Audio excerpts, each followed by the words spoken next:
여러분, 성경에도 보면은 보험 이야기가 나옵니다. 예, 한 개씩은 보험을 다 들고 계시지요? 오늘 말씀은 여호와 하나님께서 인간 개인과 최초로 맺은 보험 계약에 관한 내용이 소개가 되고 있습니다. 제가 이렇게 말씀드리니까 성경의 말씀이 다시 한번 이렇게 읽어보고 싶은 그런 생각이 드시죠? 그 계약자는 여호와 하나님이십니다. 계약자는 보험료를 지불을 해야 하는 그러한 의무가 있습니다. 그리고 이 계약의 피보험자는 보험 계약에서 보장이 대상이 되는 그러한 사람을 가리킵니다. 그 대상은 누구냐? 바로 아브라함입니다. 하나님과 아브라함의 계약 과정을 보면 이것이 얼마나 큰 은총인가라는 것을 알게 됩니다. 일반적으로 계약의 당사자들은 쌍방간의 계약의 이행 조건이 붙습니다. 그런데 오늘 여호와 하나님께서 아브라함과 더불어 세운 계약, 곧 이 언약의 내용을 살펴보면은 이 내용 속에는, 이 과정 속에는 계약의 이행 조건이 붙지가 않습니다.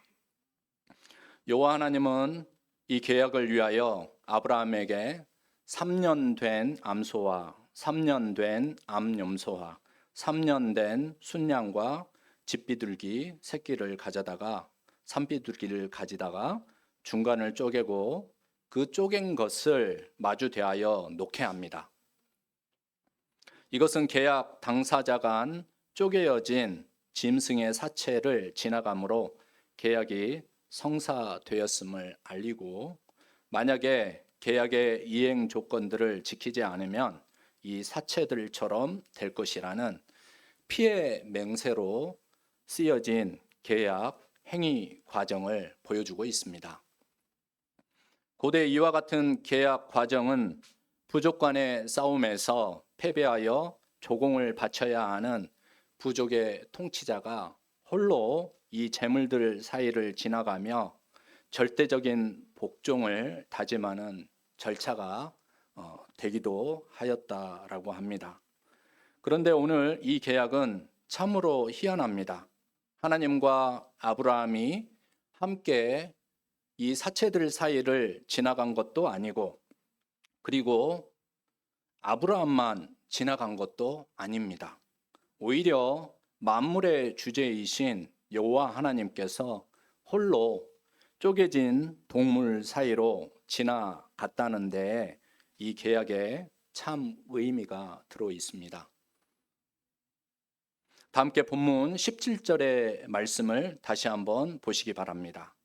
17절 말씀에 해가 져서 어두울 때 연기 나는 화로가 보이며 타는 횃불이 쪼갠 고기 사이로 지나더라 라는 말씀이 기록이 되어 있습니다. 본문에서 연기 나는 화로와 타는 횃불은 구약 성경에서 여호와 하나님의 현존을 상징하는 표현입니다. 그러므로 이 구절은 오직 하나님만이 이 재물들 사이를 지나가심으로 계약을 성사시켰다는 것을 보여주고 있습니다. 그런데 여호와 하나님이 이 계약을 체결하기에 앞서서 아브라함을 잠든 상태로 두셨음을 본문 12절 말씀, 해 질 때에 아브라함에게 깊은 잠이 임하고 라는 기록으로 묘사하고 있습니다.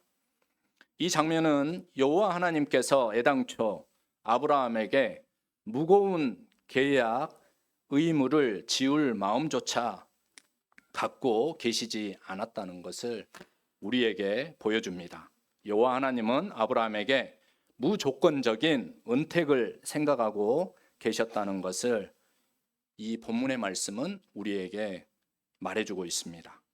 우리는 이러한 배경과 상황을 염두에 두고 여호와 하나님께서 아브라함과 언약을 맺으려고 하셨다는 점을 묵상해 볼 때에 결국 이 언약은 하나님께서 작정하고 아브라함을 좋아하시고 기뻐하셨기 때문에 맺은 사랑의 언약, 은총의 계약인 것을 깨달을 수가 있습니다.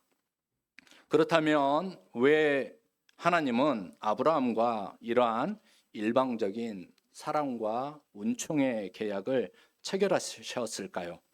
한 문장으로 하나님은 아브라함이 가진 인간적인 두려움과 절망감, 그리고 한계와 약함을 너무나 잘 아셨기 때문입니다. 아브라함은 갈대아 우르에 살 때 하나님의 부름을 입었습니다. 하지만 그의 출발이 100% 완전한 절대 믿음은 아니었다는 것을 우리도 알고 있습니다. 하나님도 이미 아브라함의 부족한 믿음을 알고 계셨습니다. 그럼에도 아브라함이 하나님 말씀대로 떠나올 수 있었던 그 이유는 하나님이 그를 부르신 말씀에 경청하고 또 순수한 그러한 마음을 가졌기 때문입니다. 익숙한 땅과 보호자가 되었던 친척과 아버지의 집을 떠나는 일은 쉽지가 않습니다. 무슨 일이든 다 그렇지 않습니까? 우산이 있을 때와 우산이 없을 때 쏟아붓는 비의 체감 정도가 다른 법입니다.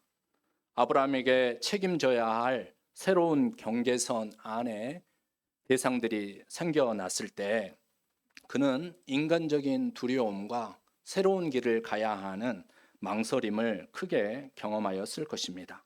하지만 그는 하나님이 주신 말씀에 의지하여 그의 부족한 믿음을 가지고 한 발짝 한 발짝 조심스럽게 전진했던 것입니다. 그런데 그러한 과정 가운데 그의 조카 롯이 거주했던 소돔 지역이 전쟁에 휩싸였습니다. 앞장을 보면 소돔과 고모라와 아드마와 스보임과 벨라 왕들이라고 나오는데 이 나라들은 가나안 도시 국가들입니다. 이 국가들의 왕들이 12년 동안 엘람 왕, 동방의 한 국가였던 엘람의 왕이었던 그돌라오메를 섬기게 되었는데 12년 동안 섬기는 일이 너무나 힘들었습니다. 조공을 바치는 일도 힘들었습니다. 또 차별을 당하고 그리고 또 무시를 당하는 일도 쉽지가 않았습니다. 그래서 13년 차에 반란을 일으켰습니다. 그래서 엘람왕 그돌라오멜의 연명을 맺은 시날과 엘라살, 보임 이 나라들은 동방의 국가들인데 엘람왕이 이 나라들에게 군대 파병을 요청을 하게 됩니다. 그래서 5개의 가나안 국가 도시 국가들과 4개의 동방 국가가 서로 충돌을 일으키는 그러한 장면이 이제 소개가 됩니다. 전쟁이 일어난 것이죠. 그때 그돌라오메를 포함한 4왕이 소돔과 고모라에 있는 재물과 먹거리 모두를 빼앗아 갔는데 여기에 조카 롯과 그의 모든 재산이 포함이 되었던 것입니다. 그래서 아브라함은 집안에서 길렀던 사병 318명을 데리고 보통 이제 부족 국가들은 자기 자신들을 보호하기 위해서 사병을 양육을 하였습니다. 가나에서도 보면은 이제 부족의 치프들이라고 하죠. 추장들이 자기 사병들이 있어요. 그래가지고 그 사병들을 부리고 자기의 영토를 스스로 국가가 지키는 것뿐만 아니라 스스로 지키는 그러한 소식들을 듣게 되는데 이 아브라함도 마찬가지로 자기 자신이 길렀던 사병 318명을 데리고 북쪽에 있는 다메섹 위쪽 지역이었던 호박까지 따라 붙여서 가가지고 롯과 그의 모든 재산과 그리고 거기에 끌려갔던 사람들을 이제 마침내 구출을 하게 됩니다. 그러고 나서 그 장면 이후에 이어지는 오늘 본문의 말씀 여러분 1절의 말씀을 함께 보시고 다시 한번 읽어보시도록 하겠습니다.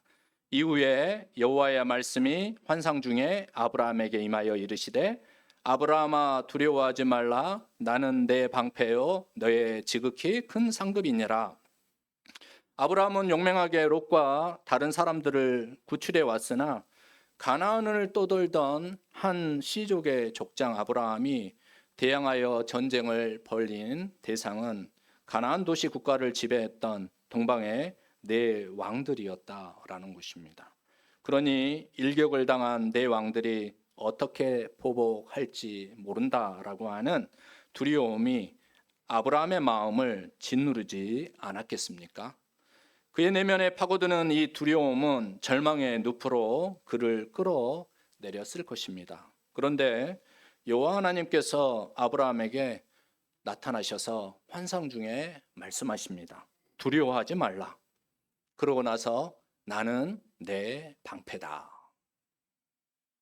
성경에는 여호와는 나의 방패, 우리의 방패, 당신의 방패가 되십니다 라고 하는 이 표현이 이 말씀이 89회가 쓰여졌다라고 합니다.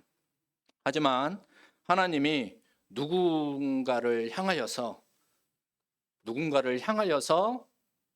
나는 너의 방패다 라고 말씀하신 것은 유일하게 오직 아브람 한 사람밖에 없다라고 합니다.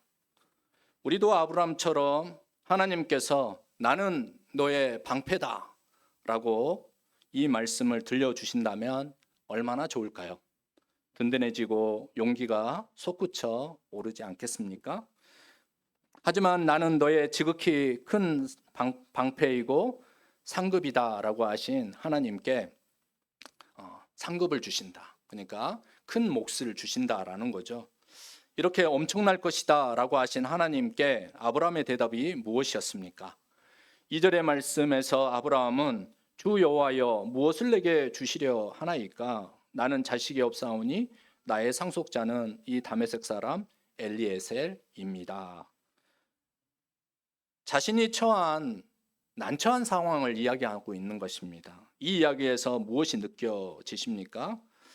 하나님께서는 아브라함에게 너로 큰 민족을 이루겠다라고 하셨는데 그 말씀을 기억하고 있는 아브라함은 실은 그 말씀은 들어서 기억을 하고 있지만 지금 이 아브라함이 처한 이 상황은 이제 일격을 당한 동방의 네 왕들이 어떻게 자기 자신에게 올지 모르는 그 두려움 가운데에서 생존의 위협을 느끼며 자기가 처한 현실을 부정적으로 바라보고 있는 가운데 하나님 앞에 대답을 했던 것입니다. 그래서 3절에서도 이야기합니다.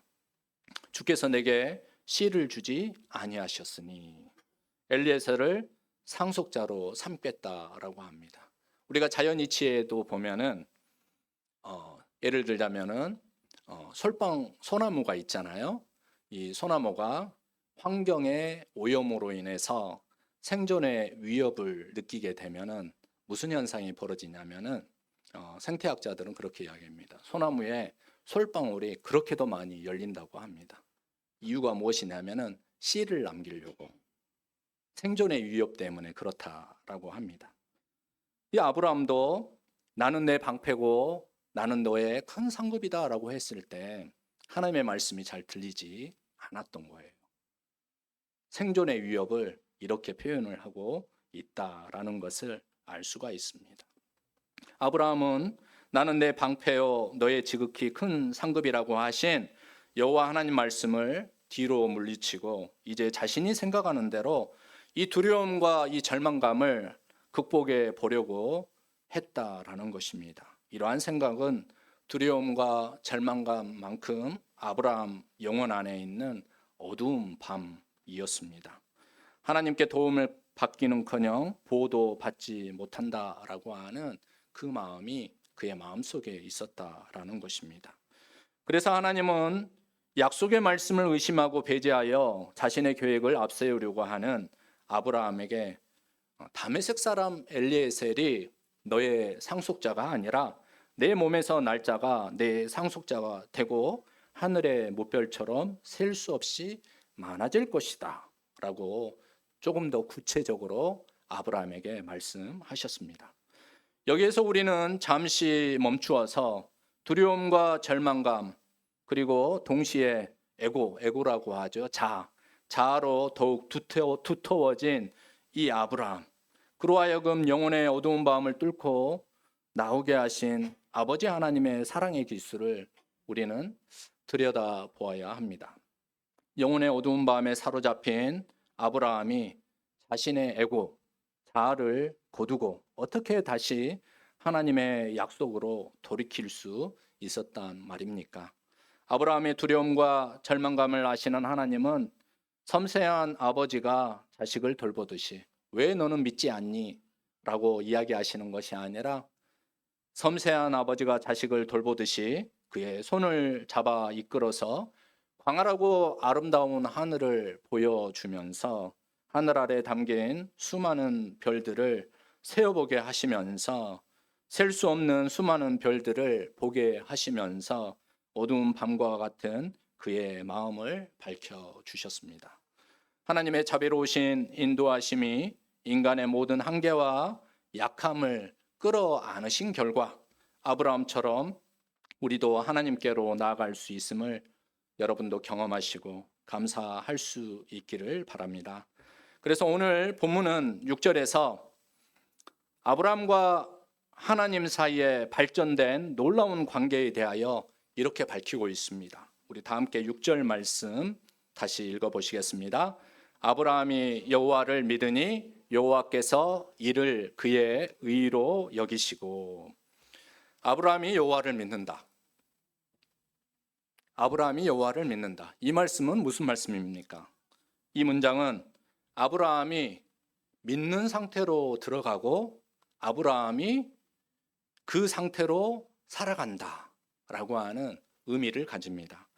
따라서 여러분들이 나는 하나님을 믿습니다 라고 하는 이 고백이 무슨 뜻이냐면은 나는 하나님을 믿는 상태에 머물면서 하나님을 믿는 그 마음을 가지고 살아갑니다 라고 하는 그런 의미를 가진다라고 합니다. 다시 말해 아브라함이 여호와를 믿는다라고 하는 것은 여호와 하나님이 무엇을 선물로 주실 건가라는 거에 그 마음이 거기에 가 있는 것이 아니라 바로 하나님 그분을 내가 신뢰합니다. 내가 하나님 그분 당신을 있는 그대로 믿습니다. 나에게 보여주신 그 하나님을 나는 믿습니다. 나는 하나님의 선하신 인도하심을 믿습니다. 라고 하는 그런 의미가 들어있는 것입니다. 그래서 여호와 하나님은 아브라함의 그런 믿음을 의로 여기셨다고 하셨습니다.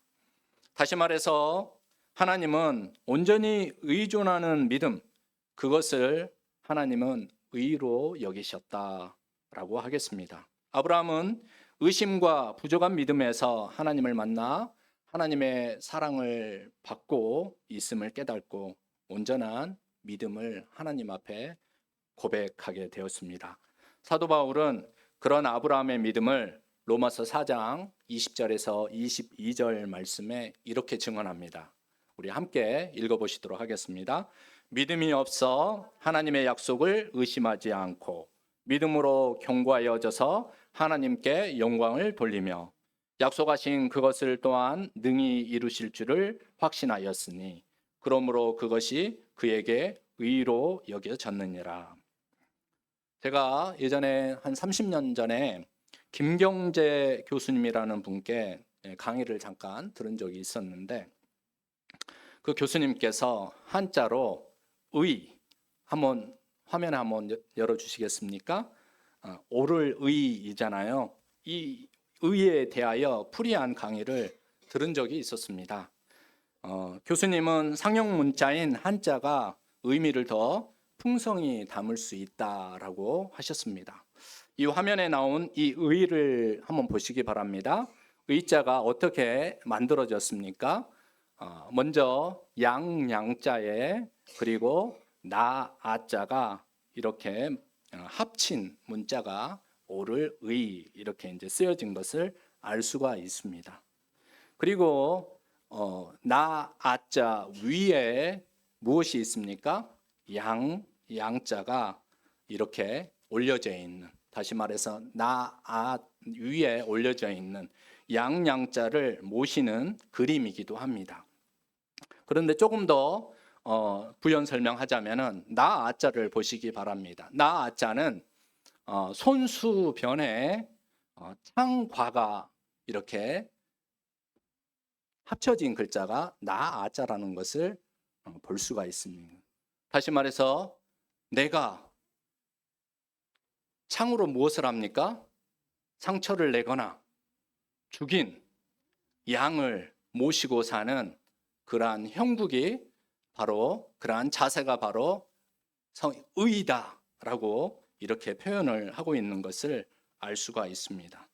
종종 어린 양으로 표현된 예수 그리스도를 모시고 사는 나, 그리고 우리가 될 때 하나님께서 의로 여기신다라고 하는 이 한자의 한 단어가 오늘 말씀을 좀 더 잘 이해할 수 있게 해 주리라고 생각이 듭니다. 이제 하나님은 믿음의 깊은 관계 속으로 이끌어들인 아브라함에게 자신이 누구인지를 밝히며 아브라함이 받을 상급을 말씀해 주십니다. 7절 말씀 제가 읽어드리겠습니다. 또 그에게 이르시되 나는 이 땅을 내게 주어 소유를 삼게 하려고 너를 갈대아 우르에서 이끌어낸 여호와니라. 하나님은 갈대아 우르로부터 아브라함을 불러내실 때 큰 민족을 이루고 복을 주어 이름을 창대하게 하여 복이 되게 하겠다. 어떤 성경에서는 복의 근원이 되게 하겠다. 그런데 조금 더 본문이 원어에 가까운 본문의 내용은 복이 되게 하겠다. 이렇게 말씀하셨습니다. 그래서 하나님께로부터 이 말씀을 듣는 아브라함의 마음속에는 다시 하나님께서 말씀하신 그 말씀이 비전으로 연처럼 솟구쳐 올랐습니다. 이 말씀은 나중에 이집트로부터 이스라엘 백성을 불러내신 하나님께서 출애굽기 20장과 신명기 5장에서 10계명을 말씀하실 때 하신 말씀으로 이어진다는 것을 알 수가 있습니다. 우리 출애굽기 20장 2절 말씀 한번 읽어보실까요? 나는 너를 애굽 땅 종 되었던 집에서 인도하여 낸 내 하나님 여호와니라. 하지만 아브라함이 하나님을 믿음에도 그는 하나님의 섭리를 다 이해할 수 없는 한계를 가지고 있었습니다. 자손의 문제와 땅의 문제는 없는 것을 있는 것으로 부르시는 하나님께는 동일한 문제일 수 있겠지만 아브라함에게는 다른 성격의 문제였습니다. 자손은 주면 되는 거잖아요. 그렇지만 땅의 문제는 차지해야만 하는, 다른 사람으로부터 차지해야만 하는 문제였기 때문에 다른 성격의 문제로 받아들여졌습니다. 그래서 하나님은 아브라함에게 믿음과 확신을 더하게 하시기 위하여서 계약을 위한 희생 제물을 준비케 하심으로 아브라함의 마음을 다시 굳세게 세워주십니다. 그런데 오늘 설교의 서두에서 미리 말씀드린 것과 같이 하나님은 아브라함을 계약의 당사자로 삼으신 것이 아니라 혜택을 입는 피보험자, 혜택을 입는 수혜자로 되게 하셨다라고 했습니다. 모든 계약은 하나님이 정하시고 또 하나님의 맹세로 보증하신 은혜와 사랑의 맹세가 되었습니다. 이 계약은 하나님이 스스로 아브라함을 위해서 체결하시고 지키시겠다고 약속하신 것입니다. 히브리서 6장 17절은 이러한 하나님의 변치 않은 사랑을 이렇게 말씀하고 있습니다. 우리 함께 읽어보시겠습니다. 하나님은 약속을 기업으로 받는 자들에게 그 뜻이 변하지 아니함을 충분히 나타내시려고 그 일을 맹세로 보증하셨나니. 하나님이 스스로 맹세로 아브라함이 어떠한 선택을 하든지 간에 맹세로 그렇게 하겠다, 너를 그렇게 인도하겠다, 이렇게 약속을 해 주신 것입니다.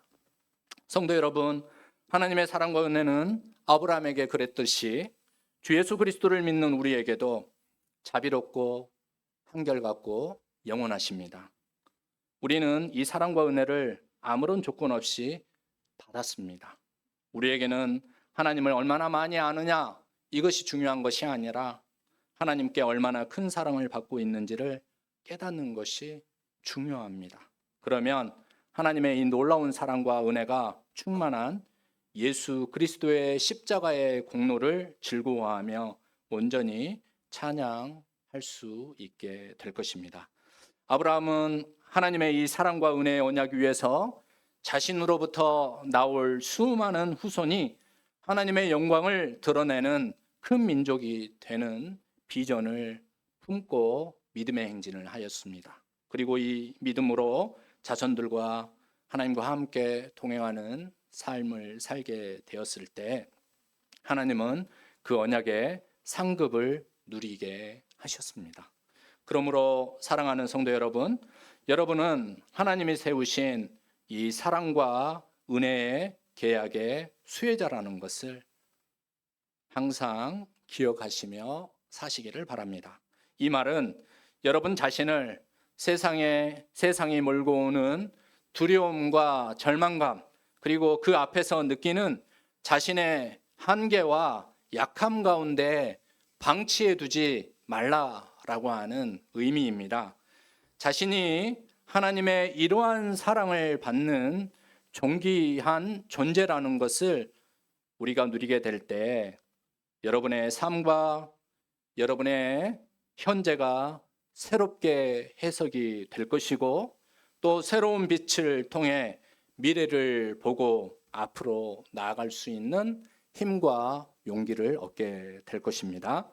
이 주간도 여러분 주님을 믿으시고 주님을 항상 위에 모시고 하나님의 일을 원하는 저와 여러분이 되시기를 주님의 이름으로 축복합니다. 다 함께 기도하시겠습니다. 우리를 무작정 좋아해 주시고 기뻐하시는 하나님 감사합니다. 주님의 무조건적인 사랑과 값없는 은혜가 우리를 새롭게 해 주셨습니다. 죄악에 절망하며 좌절하는 우리를 존귀한 존재로 살도록 불러주셨습니다. 이 사순절에 예수 그리스도의 보혈로 하나님의 놀라운 사랑과 은혜를 보증해 주셨음을 깊이 묵상하며 영광과 찬양을 올리게 하옵소서. 감사드리오며 예수님의 이름으로 기도합니다. 아멘. 다 함께 찬송가 270장으로 하나님께 찬양 드리겠습니다.